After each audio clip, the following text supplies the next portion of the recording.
me and Russell had a moment together. The fire of God was falling on us, and the Lord knit our hearts and had that big touch point, and kind of went our different ways for a while. And then over the last couple of years, the Lord just really has begun to reunite our hearts. Just watching Him from a distance, watching what God's done with Pursuit Northwest in Seattle, and just so proud of Him, the man of God He is, His courage, His faith, His stance for God, the Word, revival, His courage to stand at the gates of hell in a city like Seattle and proclaim the gospel fearlessly. I'm grateful for that. We need courage in this hour, and I'm grateful for Russell for that. The people that I want to bring in here are people that I'm burning with at a deep heart level, and Russell is one of these dear friends. I just want to ask all of you just to go ahead and stand, and I just want to honor you, Russell, and invite you up here to the stage. Come on, let's give it up for Russell.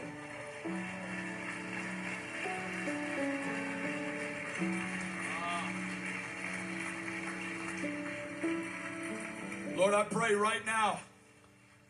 Thank you, and I just pray. Everybody stretch your hand up. Father, I pray for everything that you put on Russell's life. I pray for a release tonight, Lord Jesus. Oh, Father, open the heavens over this place. Visit us, God, like you never have. Mark us like you never have, Lord. I thank you for my friend.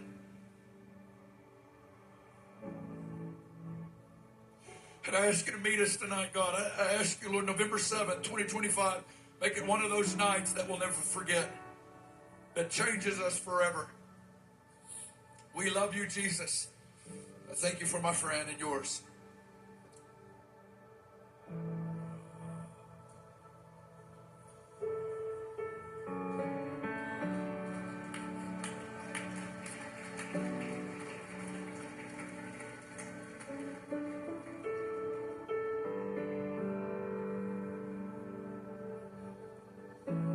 Put your eyes on Him. Put your eyes on the Lord.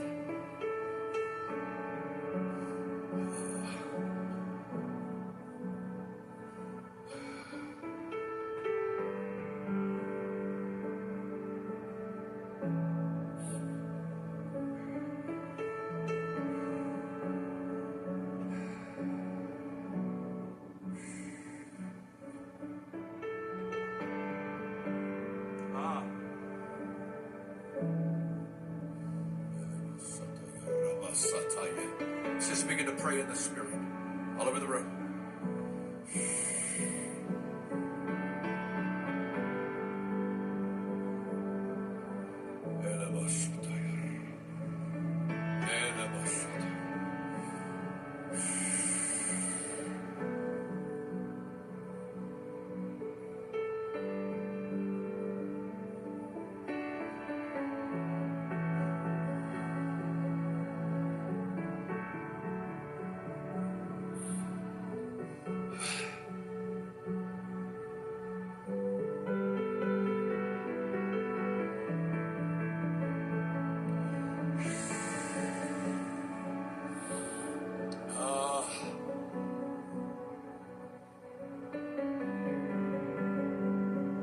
Your glory, Lord. Your glory. Visit us with your glory, Jesus.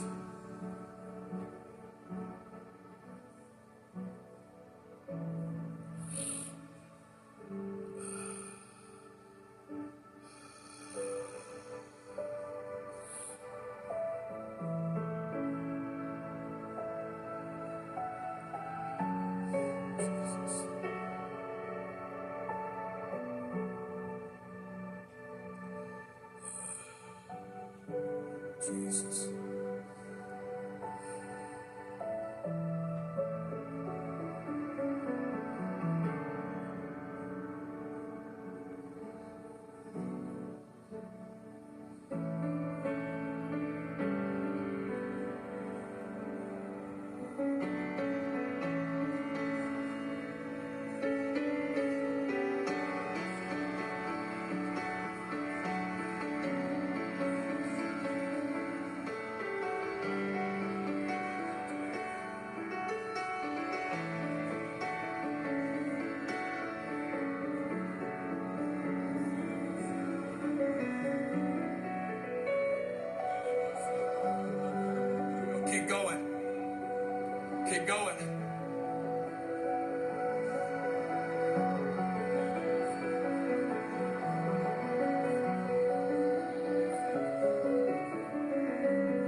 in 1995,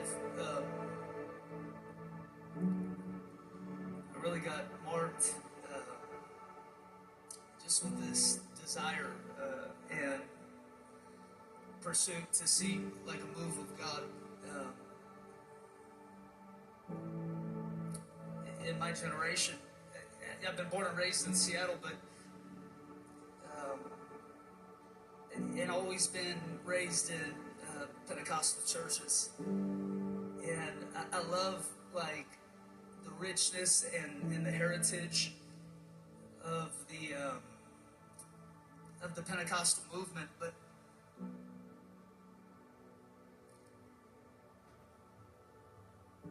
I think sometimes the danger is if you're not careful, that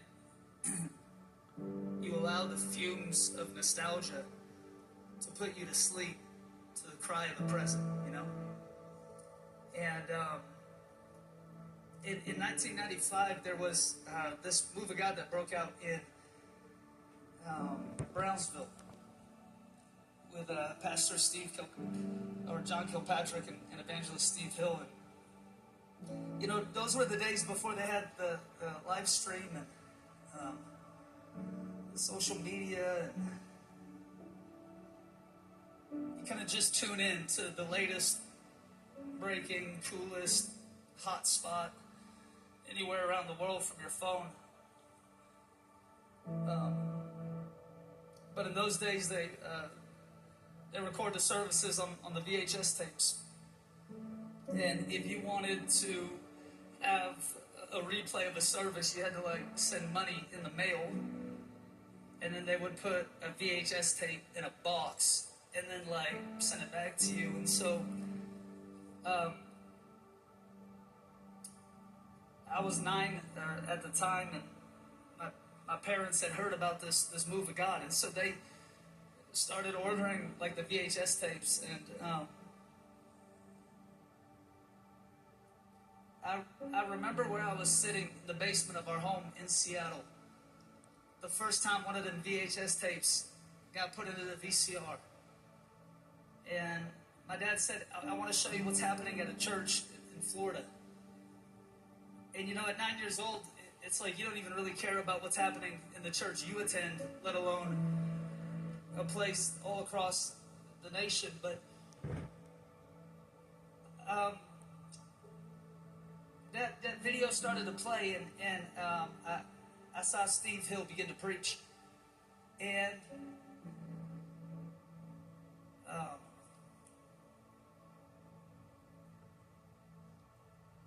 it's like something gripped my soul, and I saw what was possible. I caught a glimpse like into the holy. An image creates desire, is why David says, one thing have I sought, and that which I've desired, to dwell in the house of the Lord all the days of my life, and to gaze upon his beauty. Ever before David would inquire in his presence, he gazed upon his beauty. Because if God is more useful than he is beautiful, you've got a transactional relationship with a vending machine, not a God that... And I guess that's my concern, is that people find him useful, but they don't find him beautiful. It's utilitarian in nature. And God is so good, and he's such a good father, that he is infinitely useful. But on the best days of God's usefulness, it doesn't even scratch the surface of his transcendent beauty.